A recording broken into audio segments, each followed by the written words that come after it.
Assalamualaikum warahmatullahi wabarakatuh. Perkenalkan, nama saya Tika Prakasih, NIM 2130207061, mahasiswa program studi pendidikan biologi Universitas Islam Negeri Raden Fatah Palembang.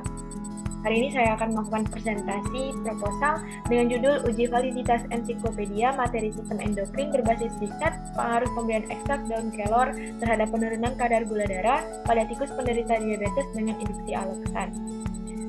Dengan dosen pembimbing satu, yang pertama Dr. Kurato Aini MPD, dan dosen pembimbing kedua yaitu Asmilawati MK.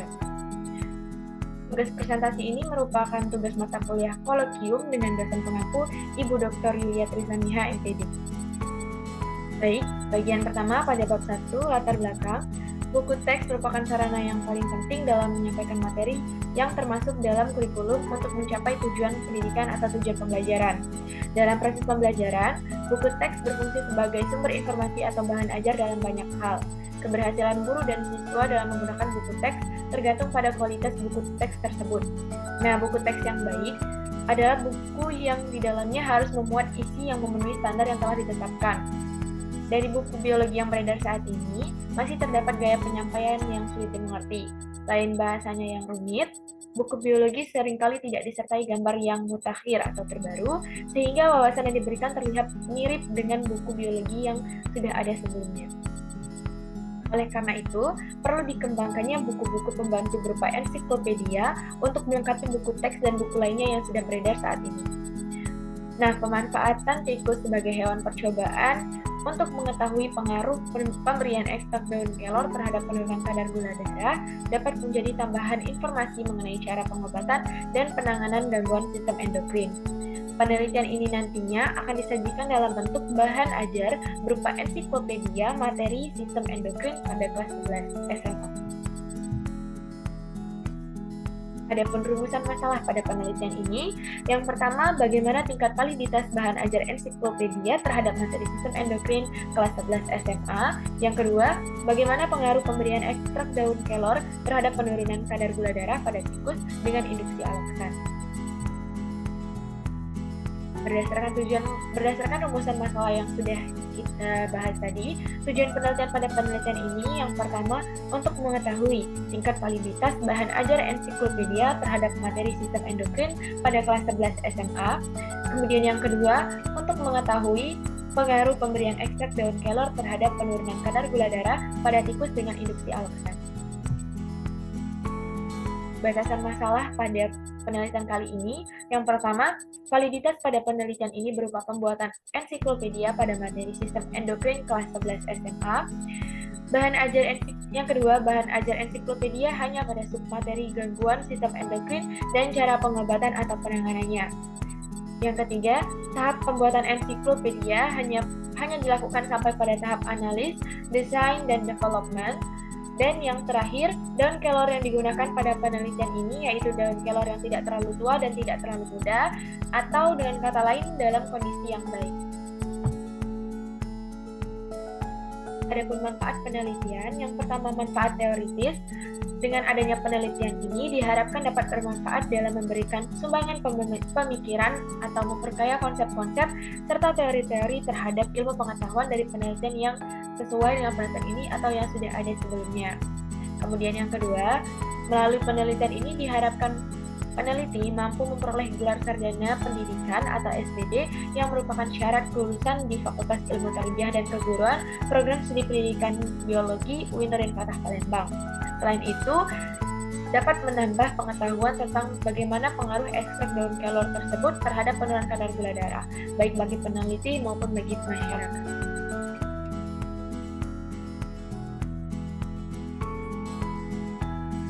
Selanjutnya, bab 2, yang pertama kajian teori. Validitas yaitu mengacu pada tingkat keakuratan suatu alat pengukuran penelitian terhadap apa yang sebenarnya diukur. Suatu tes dikatakan memiliki validitas yang tinggi apabila tes tersebut menjalankan hasil atau mendapatkan hasil yang akurat. Kemudian media pembelajaran merupakan segala sesuatu yang berperan sebagai penghubung dari pemberi informasi yaitu guru kepada penerima informasi yaitu siswa untuk meningkatkan motivasi belajar siswa. Ensiklopedia merupakan tulisan yang berisi penjelasan yang menyimpan informasi secara komprehensif dan cepat dipahami mengenai keseluruhan cabang ilmu pengetahuan umum ataupun khusus dalam suatu cabang ilmu pengetahuan tertentu. Sedangkan endokrinologi merupakan cabang ilmu biologi yang mencakup sistem kelenjar dalam memproduksi hormon. Nah, adapun contoh sistem kelenjar yang dimaksud meliputi kelenjar tiroid, kelenjar adrenal, kelenjar paratiroid, dan lain sebagainya. Kemudian, diabetes mellitus merupakan gangguan pada sistem endokrin yang disebabkan oleh adanya gangguan metabolisme pada pankreas dan ditandai dengan peningkatan kadar gula darah. Sehingga juga sering disebut juga dengan hiperglikemia yang disebabkan oleh penurunan jumlah insulin dari pankreas. Nah, yang terakhir, kelor dan tikus.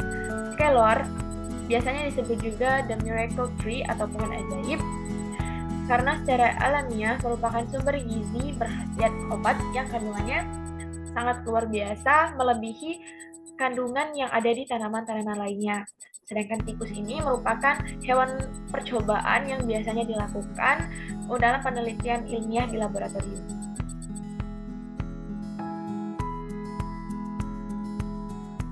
Penelitian terdahulu, yang pertama, penelitian oleh Yesi Nurmalasari dan kawan-kawan pada tahun 2021 dengan judul pengaruh pemberian ekstrak daun kelor terhadap kadar glukosa tikus putih yang diinduksi aloksan sebagai upaya preventif hiperglikemia. Kemudian yang kedua, efek pemberian ekstrak daun tanaman kelor atau Moringa oleifera terhadap kadar gula darah buncit oleh Salviano Zebobaya dan kawan-kawan pada tahun 2023. Dan yang terakhir, penelitian yang dilakukan oleh Nandika Pramestya Hariwibowo dan kawan-kawan pada tahun 2023 dengan judul pengaruh ekstrak etanol daun kelor Moringa oleifera terhadap kadar fruktosamin pada tikus model diabetes mellitus yang diinduksi streptozotocin nicotinamide, yang dimana ketiga penelitian ini menunjukkan hasil yang positif atau terdapat pengaruh penurunan kadar gula darah dari pemberian ekstrak daun kelor dengan dosis-dosis yang sesuai.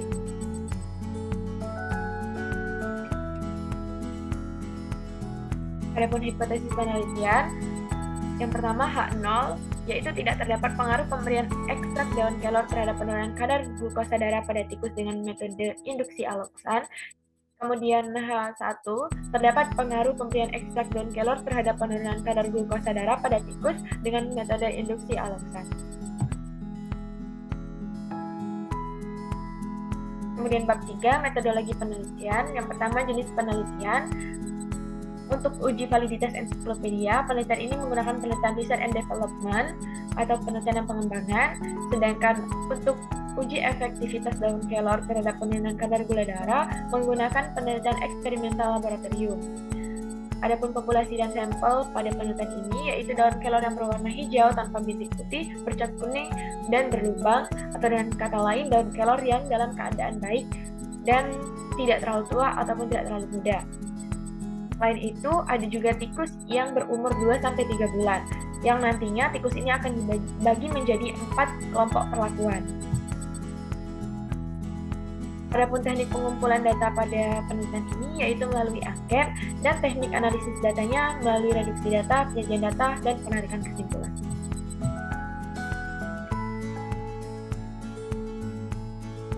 Baik, itulah tadi penyampaian presentasi proposal saya. Lebih dan kurangnya saya mohon maaf, dan apabila ada terdapat kekeliruan atau kesalahan dalam presentasi, mohon diberikan bimbingan. Saya akhiri. Wassalamualaikum warahmatullahi wabarakatuh.